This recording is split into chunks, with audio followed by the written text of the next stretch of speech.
This beautiful dog is Hunny, and that's Hunny with an H-U.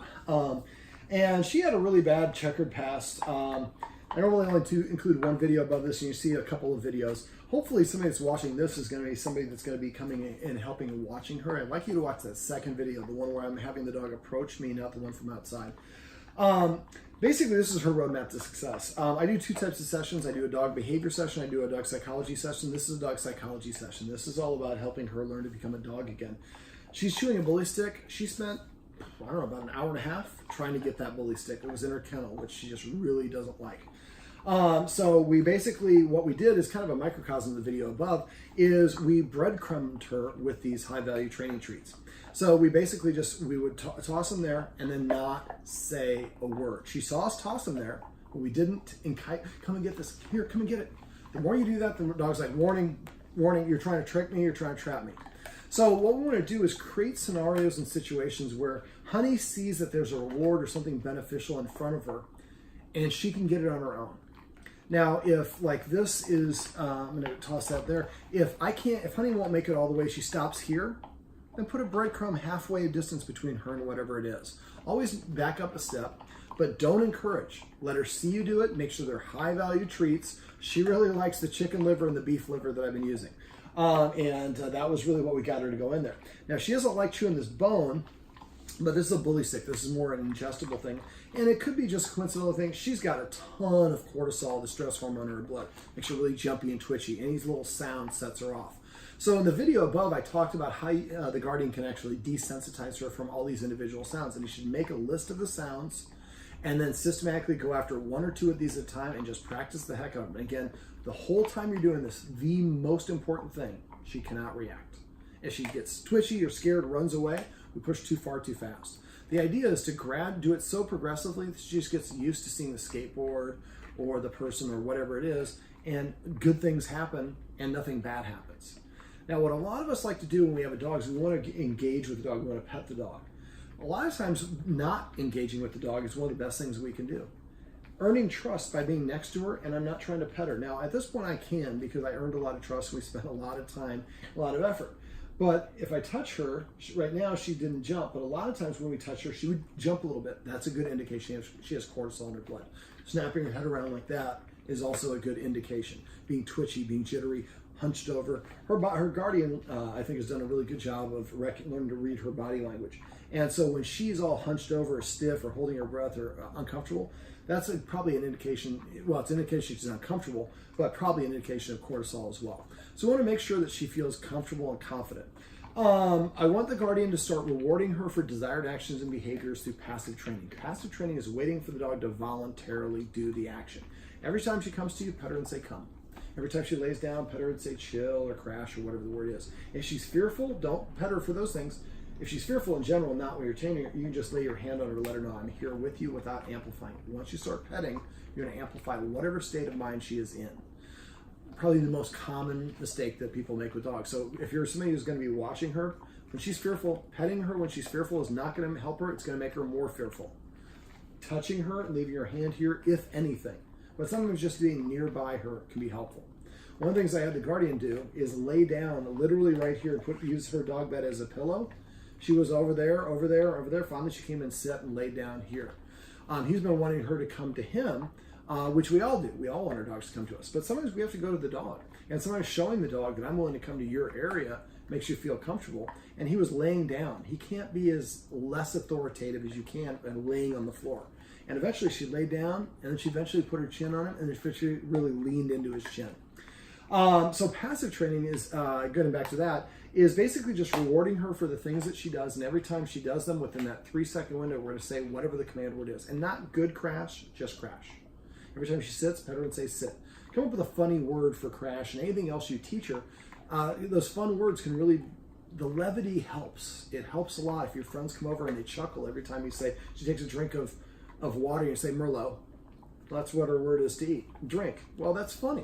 Every time she takes her bite of food for 3 months, come up with a word, call it piccata or lasagna or sushi, whatever your favorite dish is. So every time she takes a bite for 3 months, she hears sushi, the first bite. After I say sushi, she runs over there to eat her food.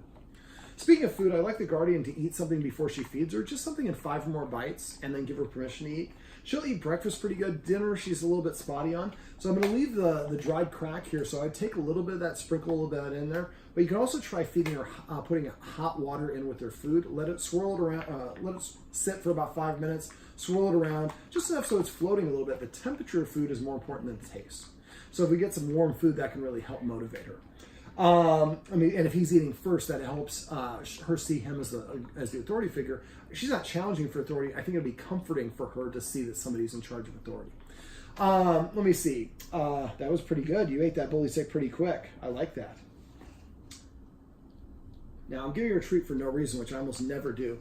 But if you do, make sure you always say the command word after the treat goes in her mouth. Treat first, then hear the command word. Now, because she doesn't like giving a lot of eye contact, a lot of that comes from dogs normally don't do that, but also dogs with lower self-esteem won't look us in the eyes. I showed the Guardian a focus exercise. If I forgot to include it on this write-up, please message me, because I'd like you to have friends come over and first get her used to coming to them, but eventually it'd be nice if they could do the focus exercise. And I'd like the Guardian to do the focus exercise, get to the point where within 7 days, she can maintain a 15-second focus in the house. Probably faster than that. And then do it outside, but again, slow it down, go back to 1 to 1 second for that until you get to the point where you're 15 seconds out in your little courtyard. And then if you're at the dog park or places like that, every once in a while she comes over and she looks up at you, hold a treat and go straight to her mouth and say focus. Speaking of the dog park, she loves, it's the one time that she actually acts like a dog. And if you have a dog that's fearful and having a bad situation, you want to incorporate as many of those positive experiences as possible and help them come out of the shadows. If I taught my puppy class here, I would invite her to our small breed puppy class so she could be around a bunch of little puppies and probably would want to stay away from them, but they're non-threatening. And if she can just be around them and see that puppy energy play and enough times where she's away from them and has her own space, and eventually she might want to come over to them. We want to do it on her timetable. The Guardian actually had her go to somebody else's house and they had a puppy and it got in her face and she ended up nipping at the puppy. Probably she was stressed to being a new person's house, new puppy, new dog. Probably we call that trigger stacking. We have a lot of negative things. It's like a dog equivalent of a human having a bad day. And sometimes when we have a bad day, we explode at somebody. We say the wrong thing. That's probably what happened there. But since she loves the dog park, I'd like to see the Guardian, if possible, try to take her there a couple times a day or at least every day. We want to capitalize and build momentum on those positive experiences. I'd like you, the Guardian, also to arrange to have at least 2 people a week come by and practice the video that's above. Different people, go through your phone, people that you haven't seen in a while, just explain her backstory. You know, she had a really tough situation when at the shelter she wouldn't come. She was cowering. I've had her for a year. She's really come out of her shell, and I've got a great new exercise, a couple new exercises that really helps her. You could help me out a lot, and I haven't seen you in forever, man. Why don't you come over? We'll drink a couple beers. We'll watch a little TV or listen to music or whatever it is, and you can help meet this beautiful girl. And she's an amazing dog. She's a very good-looking girl. And there's a great dog in there. She is a great dog, but there's a great confident dog in there that we need to get her to come out. The more positive experiences we can stack on top of each other, the more she's going to feel confident. Her self-esteem will boost, and eventually get to the point where hopefully I'm coming back and stopping her from getting on the couch or things like that, as opposed to just building up some confidence. I'd like you to also see if there's people in the neighborhood who have a medium to low energy dog that you could start walking together. Dogs get over things by literally moving forward.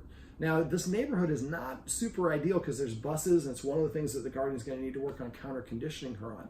If you forget how to do the counter conditioning, message me. I have tons of videos on all this stuff.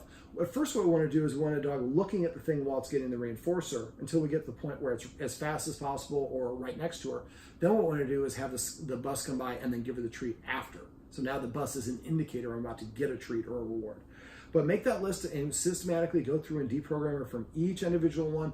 The more of these things that we take away, she's in a darkness. And so the more of these branches we take away, the more light we allow in, the more she's going to get closer to that dog that we want her to be, the happy, joyful dog that she can be.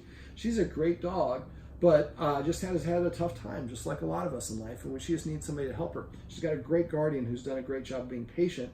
He's probably making a couple mistakes that we talked about off camera, like petting her when she's nervous and things like that. He didn't know. But dogs do get over things by literally moving forward. So finding ways to get her to walk with another dog or with people can also be a nice beneficial thing to do. Besides that, is there anything else you want me to go over? No. What? Okay, so what I'd like to do is I'd like you really to focus on these things we talked about for about a month and check in with me. Dogs like this, I love working with dogs like this because I feel like I'm really helping that, somebody's doing a great job, but also a dog coming out of a dark place, and she's not so fearful. I've worked with worse, and so we can definitely get her where we want. And I want to get to the point where Guardian's, like I said, bugging me because she's doing nuisance behaviors as opposed to being fearful about stuff. So please text me. The number I called you from is my primary cell. Text me at that number and text me back and forth. Let me know if you have any problems. For the bone thing, just keep on getting that crack or those the treats and put them in there. Let her go over and lick them a little bit and let her walk out. Again, the whole name of the game is she approaches on her own steam. Something good happens, she moves away whenever she wants, then we try again. The more repetitions that she has, just like working out at the gym, you need enough number of reps before you reach certain plateaus. Well, I'm trying to think, is there anything else? Anything else you want to go over? No, look at that. No jumping. Comfortable? Yes. What a sweetheart. Well, this is Hunny with the H-U-N-N-Y, and this is Hunny's Roadmap to Success. Remember, everything you do trains your dog. Only sometimes you mean it.